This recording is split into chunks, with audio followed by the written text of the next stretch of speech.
નમસ્કાર, star India TV ન્યૂઝમાં આપનું હાર્દિક સ્વાગત છે। હું છું હેમલતા ત્રિવેદી। આપ જોઈ રહ્યા છો સ્ટાર ઇન્ડિયા ટીવી ન્યૂઝ। સત્યની વાતે સત્યની સાથે। નવસારીમાં રોલિંગ પેપર વેચાણ પર પોલીસનો સપાટો। પાન પાર્લર, કરિયાણાની દુકાનોમાં તપાસ। જિલ્લામાં કુલ 21 કેસ નોંધાયા। વાત કરીશું નવસારીની તો નવસારીમાં રાજ્ય સરકાર અને પોલીસ મહાનિદેશક દ્વારા નશા માટે વપરાતા રોલિંગ પેપર અને સ્મોકિંગ કોન પર પ્રતિબંધ લાદતા જાહેરનામા બાદ નવસારી પોલીસે કડક કાર્યવાહી કરી છે। આ ઝુંબેશ અંતર્ગત જિલ્લામાં કુલ 21 કેસ નોંધવામાં આવ્યા છે।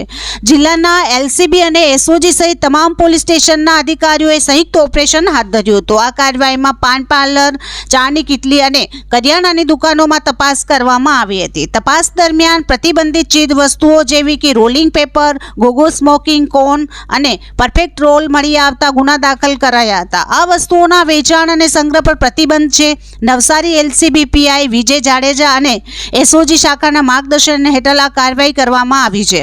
જાહેરનામાનો ભંગ કરનાર ઇસમો વિરુદ્ધ ભારતીય ન્યાય સંહિતા BNS 2023ની કલમ 223 મુજબ કાયદેસરની કાર્યવાહી હાથ ધરવામાં આવી છે। નવસારી પોલીસે જણાવ્યું હતું કે નશાબંધીના કાયદાનું કડક પાલન થાય અને યુવાધન નશાની ગર્તમાં ન ધકેલાય તે માટે આવી પ્રતિબંધિત વસ્તુઓનું વેચાણ કે વિતરણ કરતા ઇસમો વિરુદ્ધ આગામી સમયમાં પણ ઝુંબેશ ચાલુ રહેશે। Star India TV news Navsari reporter Jaydeep Raval, જિલ્લા નવસારી।